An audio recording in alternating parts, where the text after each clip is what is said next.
Okay, let's switch it over now to the Western Conference of the NBA side of things. So again, 15 teams in the Western Conference. Let's look in today's video, to which pretty much going to give my thoughts and predictions of who's going to be representing the Western Conference Finals. So we'll be looking into two NBA teams who can represent the West and go at it to get into the NBA Finals. So again, 15 teams last season. Let's remember that the first seed through the 11th seed were 500 and above. And these teams were fighting to get into the playoffs for different seedings, play-in, and so on and so forth.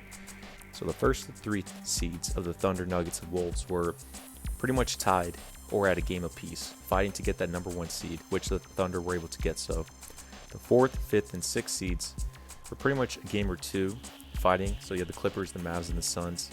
And then you were able to have, the Lakers and Pelicans get into the NBA playoffs at the end, and then the Kings, Warriors, and Rockets, kind of the lower echelon of that side. Basically, what I'm saying is it was a bloodbath. The Western Conference is loaded. You have a bunch of young players and young teams who are now getting better into this NBA.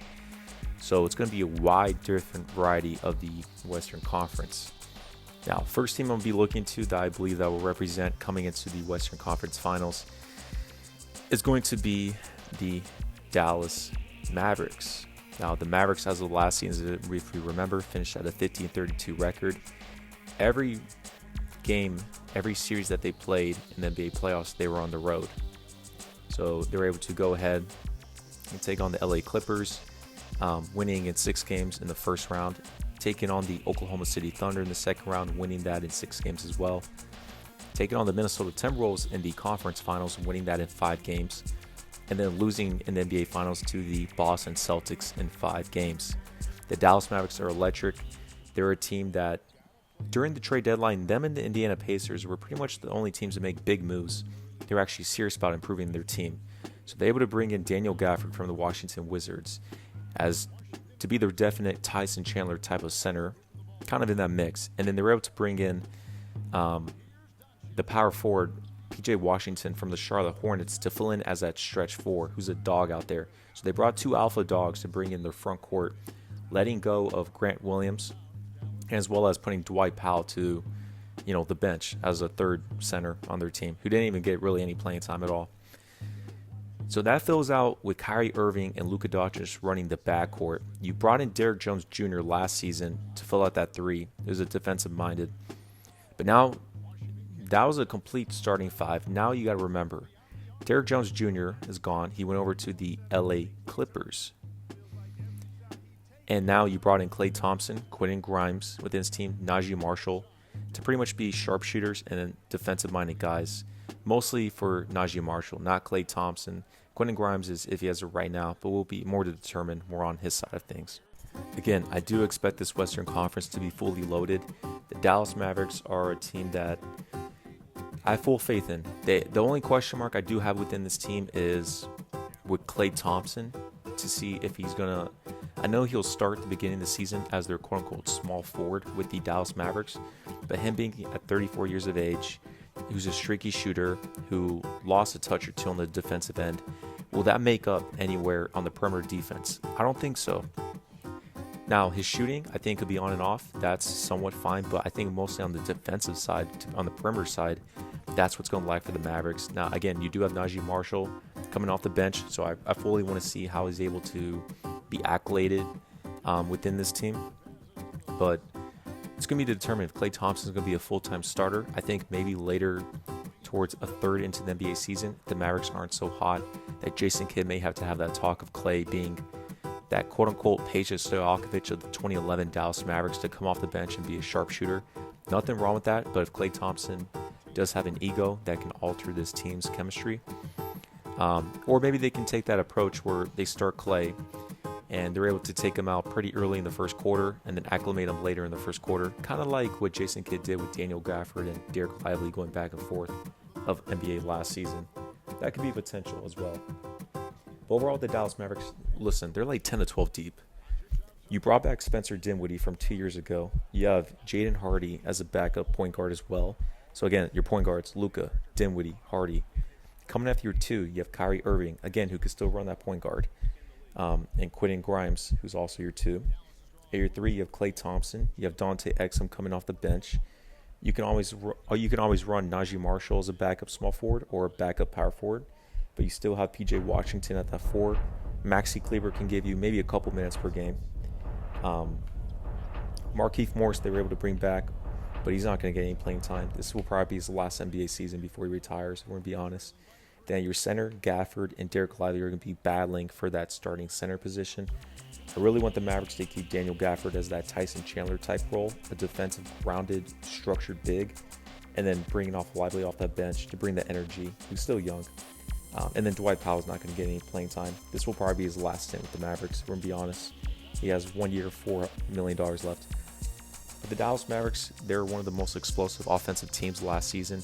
Luka Doncic, I fully expect him to go for that MVP and pretty much get that MVP. I expect the Mavericks to pretty much be a top 2, top 3 seed in the Western Conference, and that can hold off going against these teams as we saw last year in the NBA playoffs. I do not think that was a fluke or luck. This team just has the foundation. Jason Kidd has another year of experience reaching the finals, and they were able to bring in Frank Vogel to come off as an assistant coach within this team. I like their foundation. I like what they're doing. I have faith in Dallas Mavericks in the Western Conference. Now let's shift to the next team in the Western Conference Finals for my predictions. I'm going to go with the number 1 seed from last year, the Oklahoma City Thunder. Now, real quick, I'm going to give some considerations to the Minnesota Timberwolves. They're definitely going to be a second-round team. I like how they brought Dante DiVincenzo. Let's see how they play with Julius Randle as well. But I think the Timberwolves could give any of these two in a series, a 7-game series. But yeah, I'm going to roll with the Mavs and Thunder as of right now. So just wanted to quickly say that. So quickly looking at the Oklahoma City Thunder, right? They finished last year at a 57-25 record as a first seed, tying the Denver Nuggets for that first seed. They did lose to the Dallas Mavericks last season in 6 games. There was the first time this team was able to make the playoffs in so long, and to be a first seed and then to reach the second round. Remember, they did sweep the New Orleans Pelicans in the first round, even though there was no Zion Williamson, but that's a huge accomplishment for this young group. And as we're looking at this group, the oldest guy on this team is Alex Caruso at 30 years of age.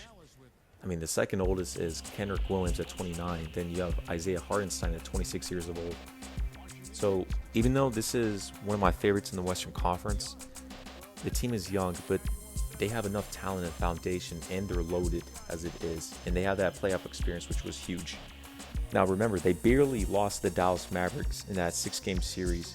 If there's a couple calls or if there's a different plays and moves, that would have won 7 games. But now you brought in Alex Caruso, who's a proven champion, who's like a Derek White type player who can play the 2, the 3, who's going to be starting on this team. You brought in Isaiah Hartenstein, a true big that they needed from last season. There's going to be question marks. Is Chet going to play the 4? Is he going to start at the 5? But I fully expect the starting lineup to be Shai Gilgeous-Alexander at the 1, Caruso at the 2. I'm going to have Jalen Williams at the 3. I'm going to have Chet at the 4, Isaiah Hartenstein at the 5. Then you can have Lou Dort coming off the bench, who could be a potential 6th Man of the Year candidate. And then you can have Shai, who's going to be a potential MVP candidate, a top 5 player in the league as it is, a first round All-NBA. But this team as of right now, they're pretty much 10 to 11 deep. I like the foundation they do have and if they're playing the Dallas Mavericks in the conference finals right now, I have too many question marks for the Dallas Mavericks and Klay Thompson defensively on that side of things. The Thunder, as of right now, bringing in a true big and Alex Caruso made a huge stake. So if I expect that series to go down with the Thunder, going to have home court advantage, filling in these holes, another playoff year experience. I'm actually going to have the Thunder winning that series in 7 games against the Dallas Mavericks. But who knows? There's going to be new moves that will be made throughout the season. But that's my take on the conference finals predictions for the Western Conference.